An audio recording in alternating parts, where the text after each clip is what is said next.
This short lecture will look at the important parts in Chapter 4.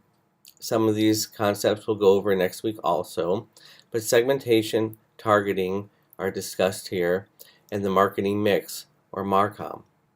Advertising is one element in the marketing mix, and I wanted you to know where it sits within the marketing mix so that you understand its importance. And then we will just focus on advertising the rest of the semester. A new look at the four P's of marketing. Nothing explains a complicated business algorithm like a cute mnemonic device. Hence, the four P's of marketing. This is one of the first things they drill into your head in business school. Actually, in any type of formal marketing instruction. It's everywhere. Everyone knows it, and you need to know it too. So here it is, let's go. Four P's. Product, place, price, promotion. Got that? Let's say it again. Say it out loud, it helps. Product, price, place, promotion. One more time, with feeling. Product, place, promotion. Never forget these four words. Each of the four P's represents one of the really important elements of marketing that you need to consider when developing your campaigns. Alone, none of them will do you much good. The four P's need to work together. They're like the four wheels of a car, or the four legs of a table. If you've got trouble with, or heaven forbid are missing one entirely, you'll have trouble getting anywhere.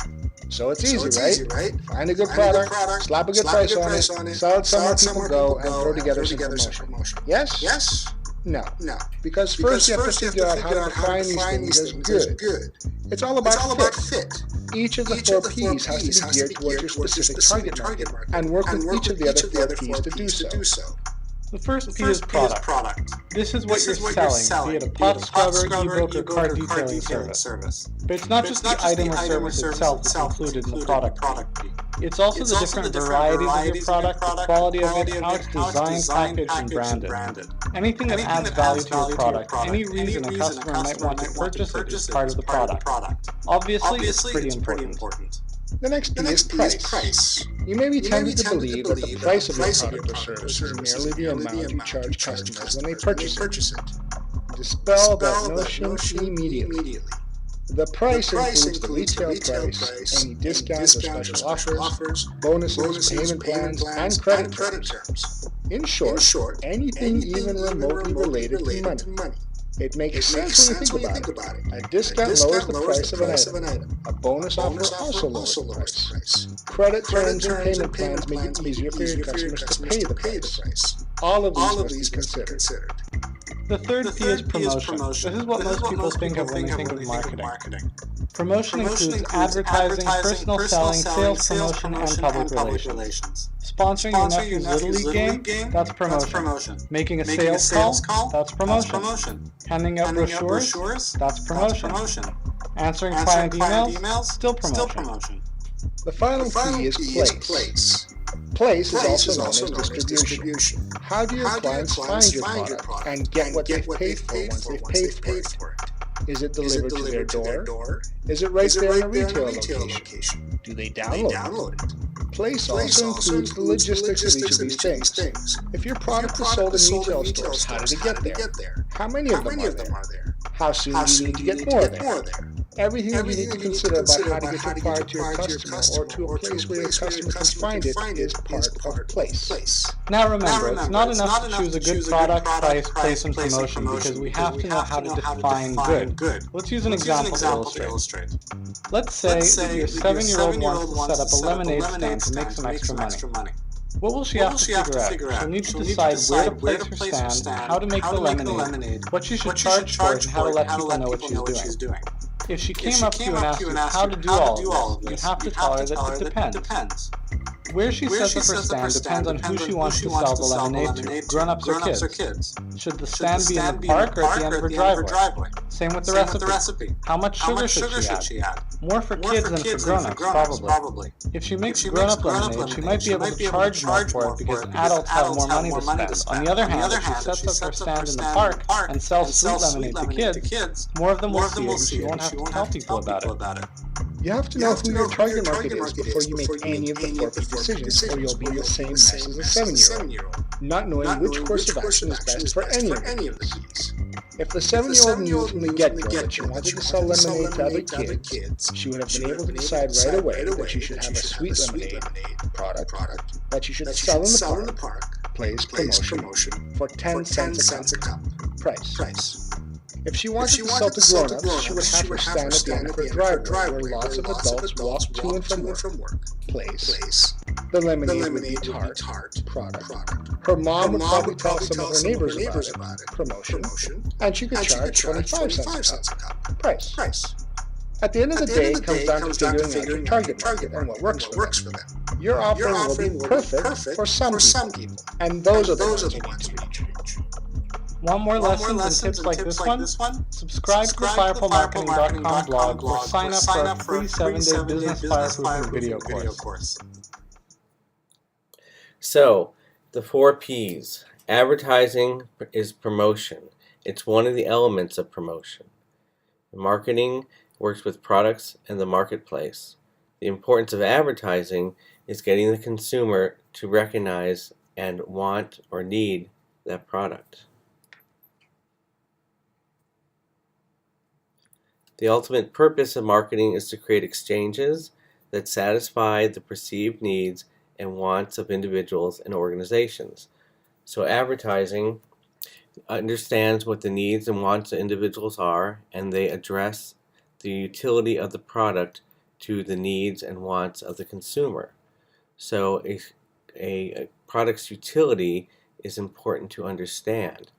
In that example in the video, lemonade, the utility may have been to quench the thirst, or it may have been to make people happy, to feel young, to feel happy that it's summer and they're drinking something sweet, enjoying their time out. So, marketing segmentation, it's important to identify who the customer is for your product, and then to find more segments that are interested in your product so that your message reaches a wider audience. Advertising is expensive, and you want to make sure that your target audience is the correct one for your product, and that you research and find them all. They may be contradictory products. So, like Old Spice sells their product to women for their men. It seems odd, but that's the target. Here, if we're selling basketballs, our target may be professional basketball players, it may be high school basketball players, or it might be weekend warriors. Or it might be something that we put together and make an aggregate group so that we're addressing our advertising to these different sections. So market segmentation is in several different areas. It goes to behavioristic, so how often do you use a product? Do you only buy a product on sale? Do you buy a lot of a product? Geographic, the location. Where are the people that want your product? If you're selling lemonade, in the winter you might not get many sales in colder climates, but in warmer climates you might get more sales. And if you're interested in the demographic of the group, so let's say you're selling lemonade to kids, where are kids in the area in the South? So in South Carolina, where are there more kids of a certain age that want lemonade? You may combine some of these, so you have geodemographic. So we have an area and we have an age group. So South Carolina, 15-year-olds, where is a greater population of those people? Geodemographic. And then there's psychographic. So how does the product make people feel? You'll see a lot of ads for perfumes or cosmetics that make people feel good. Or it may be an air freshener that's actually to help eliminate odors. It may be sold to eliminate odors, or it may be sold to make you feel good about being in your home. Another important demographic segmentation is understanding at different ages what people purchase. So at different times in your life, you have different sale needs, different needs and wants. It's an interesting chart. So young adults, cars, furniture, housing, older middle age, recreational items, purchases for young people. So understanding these different age groups and what their needs are and what their wants are will help you target your audience. Another way to find targeted audience is the census. The U.S. Census is done every 10 years, and it collects a ton of data. We'll be playing with this next week with Simply Maps, but the North American Industry Classification System, NAICS, I'm having so much trouble saying this, NAICS, hint on your quiz, is an important element and a great source for choosing demographics, geographic information.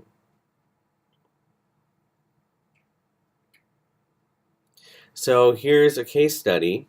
Volkswagen. The Volkswagen Beetle had been around forever, since World War II actually, and it was introduced to the American markets in the 60s.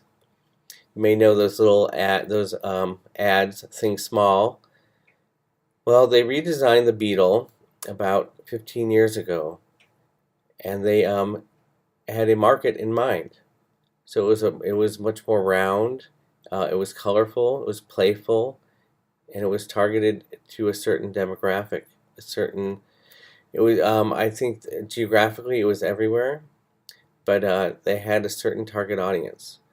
Then about 5-6 years ago, they redesigned it, and they changed their demographic. So their advertising reflected these changes, and here are 2 ads to represent those changes.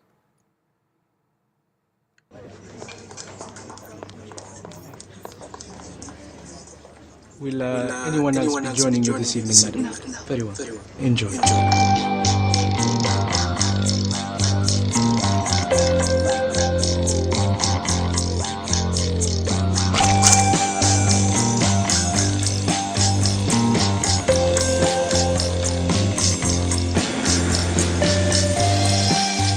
Volkswagen, das Auto.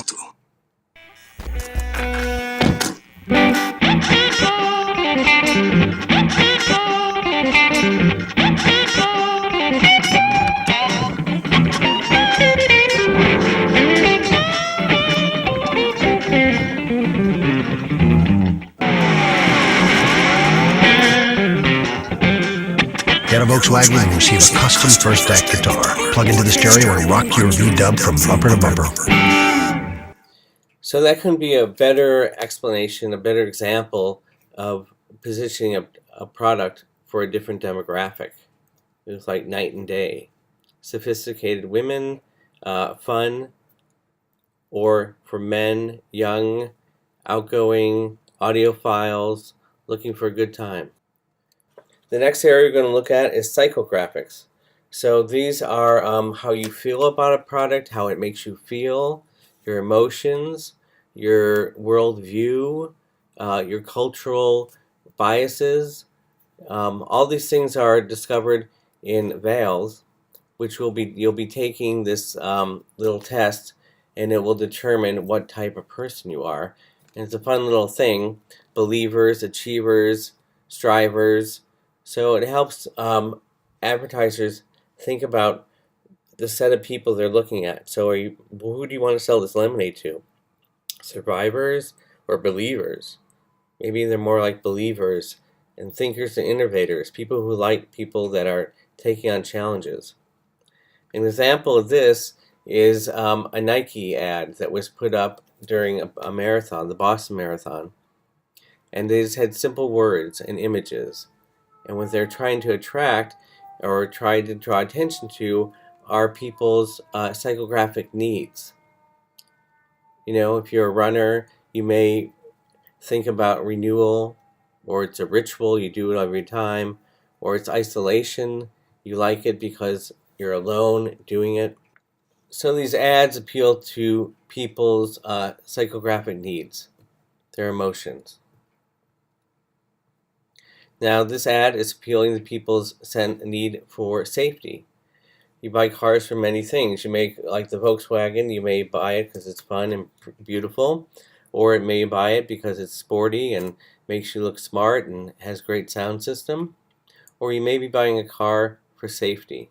So this ad is showing the utility of the product is its safety, is this special technology it has, eyes in the front, back and side.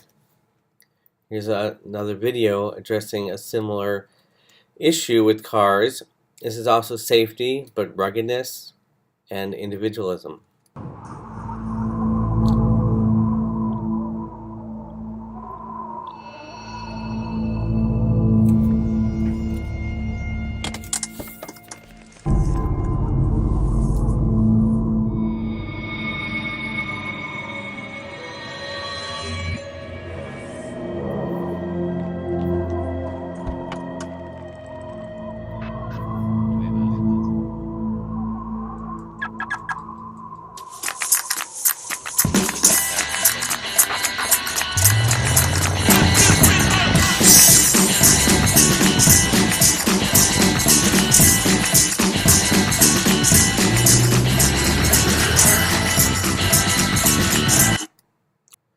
The last concept we'll cover in this short lecture is product element.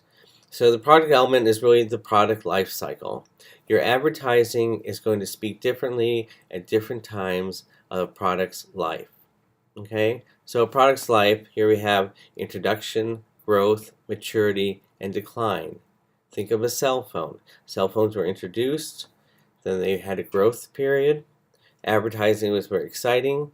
As it matured, it's relying on advances in small minutia changes in technology or more utility. Now I can pay bills with my iPhone. Or as time goes on, maybe there's a decline. So you have to address different needs and wants of the audience. So the timeline of your product also affects how you will develop your advertising.